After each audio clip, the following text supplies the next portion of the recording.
Nah dok, saat ini orang tidak dapat terpisahkan dari gawainya ya dok ya, baik pun itu di pekerjaan ataupun untuk mencari hiburan. Bener banget itu. Nah tapi sebenarnya apa sih dampak yang akan timbul pada kesehatan jika memakai gawai berlebih dok? Ya, tentu banyak dampak kesehatan yang bisa timbul akibat pemakaian gawai yang berlebih. Kali ini saya akan berbincang mengenai dampak negatif dari pemakaian gawai berlebih bersama Dr. Lilir Amelini, spesialis syaraf. Yuk dok.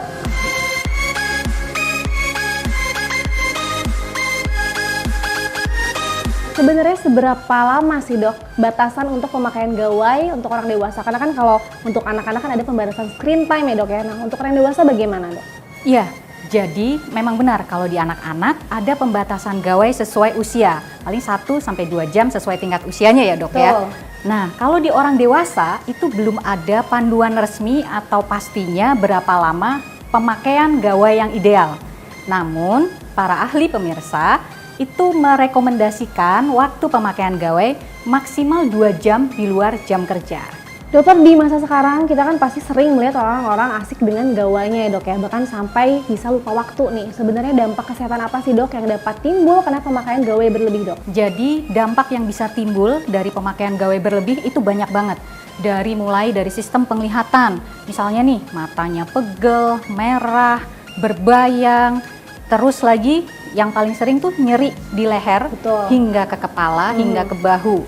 Bisa juga kesemutan di tangan, atau bisa juga nyeri pinggang sampai gangguan tidur dan obesitas. Jadi dari ujung kepala sampai ujung kaki itu bisa kena dampaknya ya dok ya? Benar banget. Dokter, ini banyak orang yang bertanya-tanya nih dok, apakah betul penggunaan gawai berlebih dapat menimbulkan kerusakan pada syaraf dok? Ya, benar banget dok. Jadi pemakaian gawai yang berlebih itu dapat menyebabkan gangguan pada saraf. Yang paling sering nih dok adalah gangguan pada leher. Disebutnya adalah neck tag syndrome. Nah, kita kan tahu ya, jadi leher ini menyambungkan antara kepala sampai di bahu. Jadi ada otot yang menyambung di belakang kepala ini sampai ke bahu. Nah, itu apabila kita menggunakan gadget dengan posisi yang salah, dengan postur yang salah selama waktu yang lama, itu akan mengakibatkan otot leher yang kaku. Kepala ini disangga oleh namanya tulang servikal, tulang leher. Ya, itu ada 7 ruas, dia bentuknya agak melengkung ke arah belakang, namanya huruf C seperti itu. Nah, dalam posisi lurus 0 derajat ini, kepala itu memberi beban sebanyak 5 kg. Bila kita menunduk sebanyak 30 derajat, bebannya bertambah sebanyak 18 kg. 18 kilo dok? Ya, 18 kg, 30 derajat. Nah, sedangkan kita kalau misalnya pakai handphone, itu bisa sampai begini kan ya? Betul. Itu 60 derajat, bebannya 27 kg pemirsa. Jadi sama dengan meletakkan beban 27 kilo di atas kepala. Nah, 27 kg berjam-jam, itu kayak kita manggul anak 8 tahun. Betul. Di mana kita, gimana nggak pegel, gimana nggak sarafnya rusak. Nah, itu tadi neck tag syndrome. Yang kedua juga bisa kita merasakan kesemutan pergelangan tangan hingga ke jari-jari. Sering juga dok ini ya? Iya benar, jadi karena tadi ya postur dan posisi tangan yang stagnan dalam waktu yang lama, itu mengakibatkan penebalan pada saraf namanya saraf medianus. Nah, yang melewati pergelangan tangan kita mempersarafi jari-jari, sehingga kalau itu menebal bisa sampai ada cairannya, penumpukan cairan, itu sarafnya tertekan dan mengakibatkan rasa kesemutan hingga ke jari-jari. Kalau misalnya kita udah ngerasa pegel ataupun kesemutan doknya tadi di leher ataupun di tangan, nah penanganan apa yang dapat kita lakukan tuh? Ya, sebenarnya yang paling penting adalah pencegahannya ya, gimana supaya kita tidak mengalami tadi mulai dari gangguan mata, gangguan leher, sampai tadi obesitas juga ya. Jadi yang harus dilakukan, pertama kita harus atur posisi kita nih ya. Misalnya kita melihat kita pakai smartphone gitu. Kita harus atur jarak sesuai jarak baca, yaitu 30 sampai 40 cm. Ya, kadang-kadang pemirsa sambil tidur sampai wah udah mau deket ke wajah ya. Benar. Itu banget berarti ya dok ya. Benar banget dokter. Terus yang kedua, misalnya kita pakai laptop. Nah, pakai laptop atau pakai komputer, itu jaraknya adalah sekitar rentangan tangan atau sekitar 60 sampai 70 cm.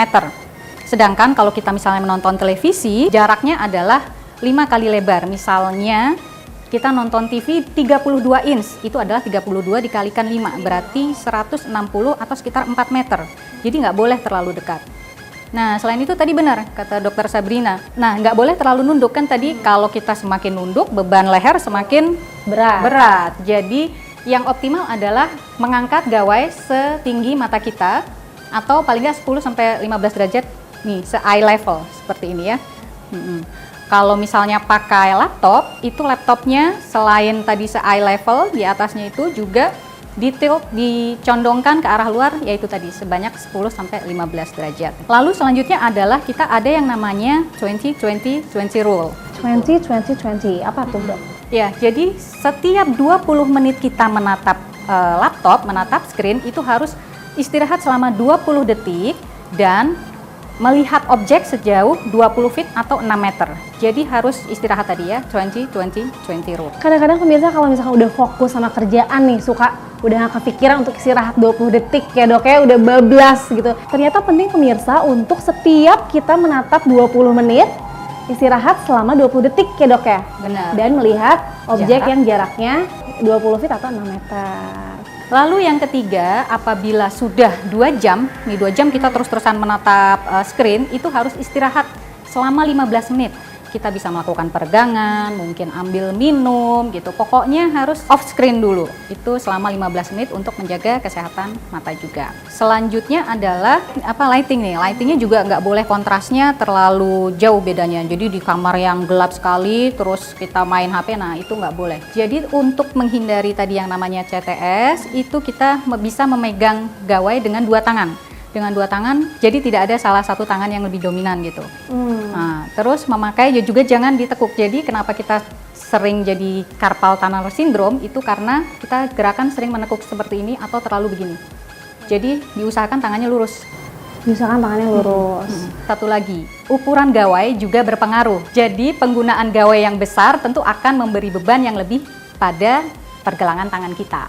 Jadi contohnya nih dok, ada kasus gitu ya, seorang pasien yang mengalami nyeri di bagian pergelangan tangan, terutama ibu jari, karena dia sering memegang tab yang besar. Iya. Gitu. Jadi pengoperasiannya, penggunaannya kan harus menggunakan, dia lebih banyak menggunakan jempolnya. Betul. Seperti itu, jadi dia mengalami nyeri di bagian pergelangannya juga.